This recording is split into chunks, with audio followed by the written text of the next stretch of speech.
다윗의 전기는 그게 굉장히 중요한 겁니다. 성경에 아브라함의 전기와 창세기 읽을 때, 그 다음에 다윗의 전기, 이것은 성경에서는 아주 굉장히 중요한 어떤 그 정점을 이루는 두 인물로 기록이 되고 있기 때문에 아주 소상하게 이제 상고들을 하실 필요가 있습니다. 아브라함 이야기, 다윗 이야기. 제일 잘 아는 여자, 다윗의 마지막 여자가 누구죠? 아비삭이라고 하는 동료입니다. 그 아비삭이라고 하는 동료 이야기 읽어보면 이해가 안 되는 명이 참 많죠.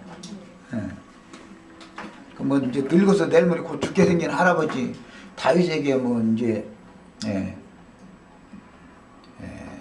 아주 젊은 처자를 품에 안겨줬는데 동침하지 않았다, 이렇게 해서 끝났고, 그런데 그 처녀에 대한 예언을 선지자가 할 때는 처녀가 잉태하여 아들을 낳는다, 이렇게 표현을 해놨습니다.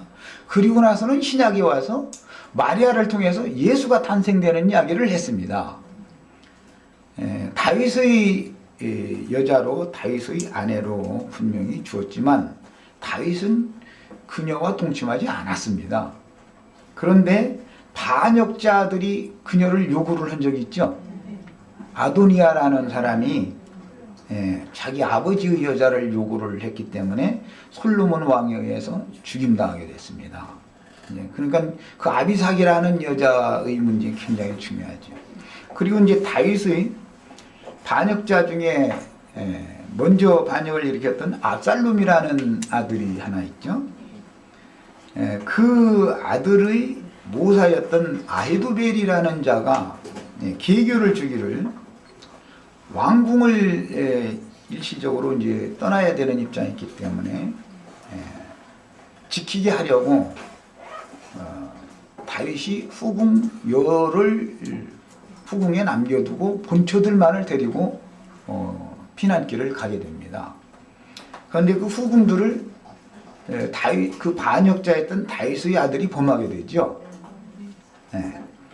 자식이 아비의 침상에 오르는 것이 무언가를 아셔야 되는 거예요. 성경이 말하고자 하는 의도가 있다 이거예요. 그 여자들은 반역자에 의해서 더럽혀졌기 때문에 그 뒤로 평생을, 다윗이 이제 다시 환궁을 한 다음에는 다시는 동침치 아니하므로 그 열 후궁들이 무슨 생과부로 이제 죽었다, 이렇게 기록이 되었습니다. 그러니까 똑같이 다윗의 여자지만 아들에 의해서 더럽힘을 당한, 반역자에서 더럽힘을 당한 여자들은 생과부로 지내다가 죽었다고 돼 있고, 동료 아비삭은 죽었다는 기록이 없죠. 동료 아비삭 죽었다는 기록 본 적 있어요? 성경에는 누가 누구를 낳고 몇 살 먹고 죽었다라고 돼 있고, 누가 누구를 낳고 그 다음에 또 누가 누구를 낳고 계속 죽지 않고 계속 낳는 이야기만 하는 이야기가 있어요. 후궁들은 죽었다고 돼 있고, 더럽혀졌던 동료는 죽었다는 기록이 없습니다. 아비삭은. 신약 성경에서 마리아가 죽었다는 기록이 본 적이 있어요? 예수의 어머니 마리아가 분명히 죽었을 거 아니에요. 지금 이건 육신대로 마리아는 없잖아요. 그래도 마리아라고 하는 여자가 죽었다는 기록을 찾아본 적은 없죠. 성경에서 죽었다, 죽음이 없는 영생이라는 이런 것을 이제 말할 때는, 성경이 뭔가를 말하고자 할 때는 어떤 역사적인 배경이나 사건 등을 기록함에 있어서도 절대로 차착이나 오류 없이 기록을 하고 있다는 걸 아셔야 됩니다. 성경이니까 그런 거예요. 만약 세상 역사책 같으면 그런 성경처럼 기록을 하지를 않죠. 마리아는 지금도 살아 있습니다. 마리아는 지금도 살아 있다 그러면은 이제 완전히 좀 이단 중에 이제 이단 괴수가 나온 얘기네. 그런데 이제 뒤에 보면 바울 사도가 정결한 처녀로 한 남편인 그리스도께 중매를 한다 그래서 교회를 처녀라고 표현을 했죠. 동료가 처녀고 처녀가 잉태의 아들을 낳을 것이다. 예언이 되었고 구약시대에 예언을 실현한 건 마리아를 통해서 예수를 낳은 것이 예언이 실현이죠. 그럼 표적이죠. 그러나 이제 성령께서 오셔서 사도들을 통해서 증거할 때는 교회를 처녀라고 말을 해놨단 말이에요. 이 교회의 남편은 누구죠? 예수 그리스도입니다. 예, 예수 그리스도.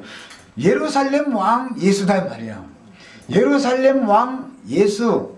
예루살렘에서 낳은 다윗의 후계자 솔로몬이 다윗의 아들 솔로몬은 하나님의 아들 평화의 왕인 예수님에 대한 예표가 되는 거다라는 말이에요. 네. 그러니까 구약 성경에서는 역사적인 사실을 기록하니까 아비의 여자로 되어 있지만 동침하지 않았다고 되어 있고 실제로는 그가 하나님의 비밀스럽게 하나님께서 예비해 두신 하나님의 아들 예수 그리스도께로 하나님 자신이 지금 중매하고자 한다는 걸 알 수가 있는 거예요. 그러니까 그녀를 누구든지 범하면 구약시대는 죽는 거죠. 안 되는 거죠. 요구해도 안 되는 거고. 이제 이런 것은 상징입니다. 그래서 오늘 우리 이제 이런 족보 이야기를 이제 상고하기 위해서 우선 사무엘하 5장 4절 같이 찾아서 읽겠습니다. 역사적인 사실을 알아야 될 필요가 있으니까. 사무엘하 5장 14절 읽습니다. 5장 4절. 5장 4절 읽습니다. 줄을 쳐가면서 읽어놓습니다. 아주 중요한 구절이니까 이걸 지적을 한 거예요. 다윗이 30세에 위에 나가서 40년을 다스렸을 때 헤브론에서 7년 6개월 동안 유다를 다스렸고 이때는 북이스라엘은 다윗에게로 완전히 돌아오지 않았죠. 아직 사울의 지파 사울에게 여전히 그 마음들이 사울 왕국에 기울어 있는 상태예요. 그런데 7년 6개월 동안은 헤브론에서 다스렸습니다. 그리고 나서 이제 예루살렘에서 33년 동안 이번에는 온 이스라엘과 유다를 다스렸더라.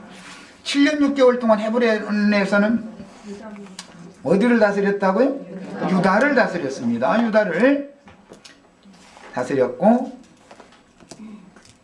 예루살렘으로 왕도를 옮긴 다음에는 33년 동안 시리를 더하는데 온 이스라엘과 유다를 다스렸습니다. 지금 이 역사적인 기록을 정확하게 잘 이제 보셔야 돼요.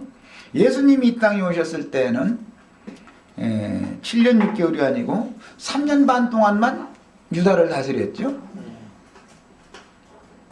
그 다음에는 참 이스라엘, 온 이스라엘이라고 하는 영적 이스라엘을 지금 성령께서 다스리는 거죠.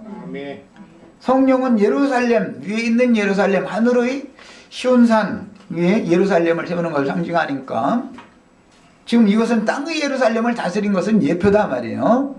성령께서는 지금 위에 있는 예루살렘, 하늘의 예루살렘, 예수 그리스도의 신부지요. 새 예루살렘이라 그래요.